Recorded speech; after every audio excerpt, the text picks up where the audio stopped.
Mean astro के दर्शकों जरा ध्यान से सुनिए। अगर आपके पास अपना खुद का मकान नहीं है और आपकी इच्छा है, जैसे कि हर व्यक्ति की होती है कि उसके पास अपना खुद का मकान हो, खुद की प्रॉपर्टी हो, या फिर आप मकान तो बनवा रहे हैं लेकिन उसमें रुकावटें बहुत आ रही हैं, कुछ ना कुछ बात हो जाती है जिससे काम रुक जाता है, या फिर पैतृक संपत्ति पर किसी प्रकार का विवाद है जिससे आपको लाभ नहीं मिल पा रहा। ये सारी स्थितियां उत्पन्न होती हैं जब कुंडली में मंगल खराब होकर बैठा हो, साथ ही साथ कुंडली का चतुर्थ भाव भी किसी प्रकार से दूषित हो।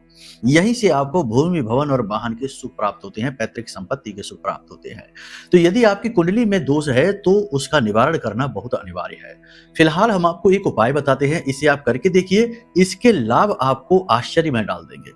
इतना शक्तिशाली यह उपाय है। इस उपाय को करने के बाद आप इंतजार करिए और धीमे धीमे जो रिजल्ट आपको मिलेंगे वो बहुत ही सरप्राइजिंग होंगे। लेकिन एक बात आपको बता दें कि पूर्ण लाभ आपको प्राप्त तभी होगा, क्योंकि हो सकता है थोड़ा सा लाभ मिले, चीजें नजदीक आती दिखाई दे, बाद में फिर वैसी ही स्थिति हो, क्योंकि कुंडली में तो दोष बैठा ही है। तो कुंडली आकलन एक बार जरूर करा ले, क्योंकि वहां से पूर्ण लाभ के मार्ग खुलते हैं, वह आपके जीवन का वही खाता है। ठीक है, अब ध्यान से सुनिए आपको क्या करना है। इस उपाय को करने के लिए मंगलवार का दिन चुनिए, हनुमान जी को चोला चढ़ाइए, साथ ही साथ एक 1.25 मीटर लाल रंग का कपड़ा लीजिए, लाल रंग का ही धागा, कलावा ले सकते हैं, कपड़ा सूती होना चाहिए। इस कपड़े में रखने के लिए आपको चाहिए 9 बिंदी, 9 कौड़ियां, लक्ष्मी कौड़ियां जो होती हैं, 9 लौंग जिनकी पूछ हो, फूल वाली लौंग हो जिनकी पूछ भी हो, ऐसी 9 लौंगे, 9 चुटकी सिंदूर और 9 सिक्के। अब आपको 9 मुट्ठी जो आपके पुरखे पूर्वज हैं उनकी जमीन की मिट्टी भी चाहिए, मिट्टी साफ स्वच्छ होनी चाहिए और उपजाऊ जमीन से ली गई होनी चाहिए।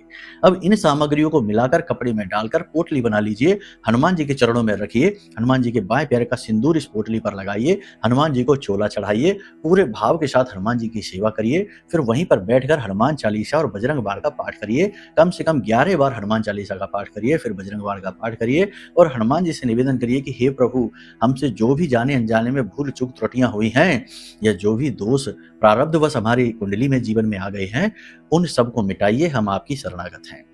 जैसे आपने प्रभु श्री राम की सहायता की वैसे आप हमारी भी सहायता करिए, हम आपकी शरणागत हैं। और हो सके तो 10 से 15 मिनट राम नाम का जाप भी कर लेना। उसके बाद इस पोटली को ले जाकर किसी वीरान इलाके में, सुनसान इलाके में 1.5 फीट गहरा गड्ढा खोदकर मिट्टी में दबा देना, लकड़ी से गड्ढा खोदना और उसके बाद वापस मुड़कर सीधे घर आ जाना, पीछे मुड़कर नहीं देखना। बस इस उपाय को करिए और फिर देखिए कैसे आश्चर्यजनक परिणाम आपको प्राप्त होंगे। जय माई की।